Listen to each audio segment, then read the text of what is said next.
بسم اللہ الرحمن الرحیم۔ دنیا میرے آگے میں خوش آمدید۔ سامعین، ہمارے پرائیویٹ ٹی وی چینل روحانیت کی آڑ میں کیسے جہالت پھیلانے میں اپنا کردار ادا کر رہے ہیں۔ جعلی استخارہ پروگرامز کی کیا حقیقت ہے؟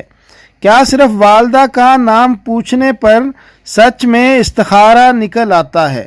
ان سوالات کا جواب جاننے کے لیے یہ ویڈیو مکمل ضرور دیکھیں، اور اگر آپ نے ابھی تک ہمارا چینل سبسکرائب نہیں کیا تو آپ سے درخواست ہے کہ دنیا میرے آگے چینل کو سبسکرائب کر کے بیل آئیکن دبا لیں تاکہ ایسی ہر معلوماتی ویڈیو آپ تک پہنچ سکے۔ تو آئیے یہ ویڈیو شروع کرتے ہیں۔ سامعین، پاکستان میں بہت سے پرائیویٹ ٹی وی چینلز کام کر رہے ہیں۔ ان میں سے کچھ چینلز مذہب کے لیے بھی استعمال ہو رہے ہیں، مثلا درس قرآن، عربی کی تدریس یا علماء کی تقاریر اور حسن قرات وغیرہ۔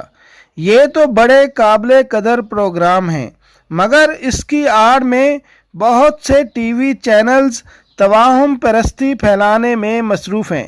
تو کیا ہم ایسے پروگراموں کو بھی صرف اس لیے برداشت کر لیں کہ یہ باشرع لوگوں کے پروگرام ہوتے ہیں؟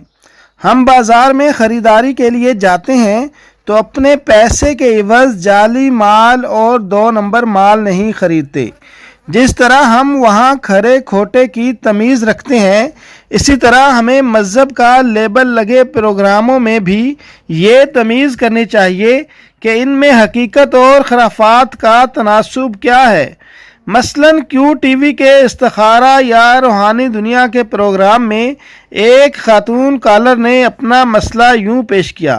مزے کی بات یہ ہے کہ ایسے پروگراموں میں تقریباً 98% کالرز خواتین ہی ہوتی ہیں۔ تو خاتون نے یہ مسئلہ پیش کیا کہ عرصے سے میرے ہاں اولاد نہیں ہوئی، خاندان کا کاروبار ٹھپ ہو گیا ہے، ایک بھائی آوارہ ہو چکا ہے، کوئی کام دھندہ نہیں کرتا، چھوٹی بہن کے لیے رشتہ نہیں آ رہا، گھر کے سامنے مکان میں ایک نہایت امیر لڑکا رہتا ہے جو ہمارے لیے بہت موزوں رشتہ ہے، ہم چاہتے ہیں کہ پرپوزل اس کی طرف سے آئے، ہمیں عرصے سے انتظار ہے۔ اس پر پروگرام کا اناؤنسر کہتا ہے، آپ کے مسائل ہم نے سن لیے ہیں، اب دیکھتے ہیں بابا جی کیا کہتے ہیں۔ اتنے میں پیچھے کرسی پر بیٹھا ہوا ایک باشرع شخص دکھایا جاتا ہے جسے بابا جی کہہ کر متوجہ کیا گیا ہے۔ اس کے سامنے کوئی کتاب پڑی ہوئی ہے، کاغذ پینسل اس کے ہاتھ میں ہے۔ وہ پوچھتا ہے، اچھا خاتون، آپ کی ماں کا کیا نام ہے؟ وہ نام بتاتی ہے تو بابا جی کچھ نوٹ کرتے ہیں، اس کے بعد انکشافات فرماتے ہیں۔ علم الاعداد کی روشنی میں آپ پر کچھ بندش آ رہی ہے۔ آپ اور جملہ دیگر افراد صبح یا شام یا ودودو یا رحمانو 730 یا 675 بار پڑھا کریں، انشاءاللہ ساری بندش کھل جائے گی۔ سامعین، اس جواب میں کئی قابل اعتراض نکات پوشیدہ ہیں جو سائلہ کو ایک نئی پٹری پر چڑھا کر بالآخر اسے عاملوں کے لیے نوالۂ تر بنا سکتے ہیں۔ پہلا نکتہ یہ ہے کہ کیا خاندان کے کاروبار کا انحطاط، خاتون کی اپنی بے اولادی، بھائی کی آوارگی اور سامنے والے گھر کے لڑکے کی بے توجہی کا راز صرف والدہ کے نام کے اندر پوشیدہ تھا؟ دوسرا نکتہ یہ ہے کہ اللہ کے یہ بابرکت نام اتنی بار یعنی 730 یا 675 بار جپوانے کے پیچھے کون سی سند موجود ہے؟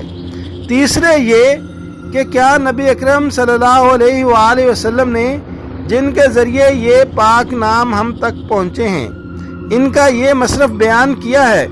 ہمیں تو یہ معلوم ہے کہ نبی اکرم صلی اللہ علیہ وسلم نے اپنی پیاری بیٹی سیدہ فاطمہ کو 33 بار سبحان اللہ، 33 بار الحمدللہ اور 34 بار اللہ اکبر کل 100 بار پڑھنے کی تاکید فرمائی تھی، لیکن وہ اس لیے نہیں کہ نبی صلی اللہ علیہ وسلم نے علم الاعداد کی روشنی میں کوئی بندش وغیرہ دریافت کر لی تھی، بلکہ اس لیے کہ اس سے انہیں روحانی اور جسمانی فائدہ پہنچے گا اور وہ ان کے لیے عظیم توشہ آخرت ثابت ہوگا۔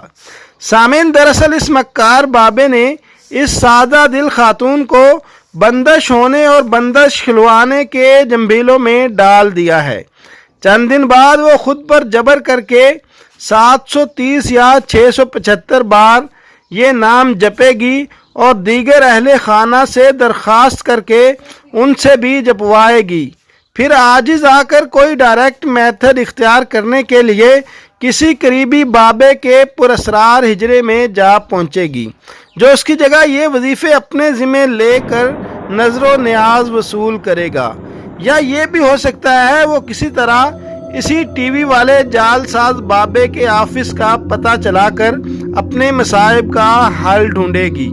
اب رہا علم العادات کا رتب طاری کرنے کا مسئلہ، تو یہ ایک بڑی گمبھیر کہانی کا حرف آغاز ہے، جس کا تعلق علم جفر، علم نجوم یا علم جوتش سے ہوتا ہوا ضعیف الاعتقادی کی عمیق ترین گہر گھاٹیوں تک جا پہنچتا ہے، اور ایسی سادہ لوگ خاتون اور ایسی بہت سی خواتین اپنے مسائل حل کراتے کراتے بہت سے نئے مسائل میں الجھ جاتی ہیں۔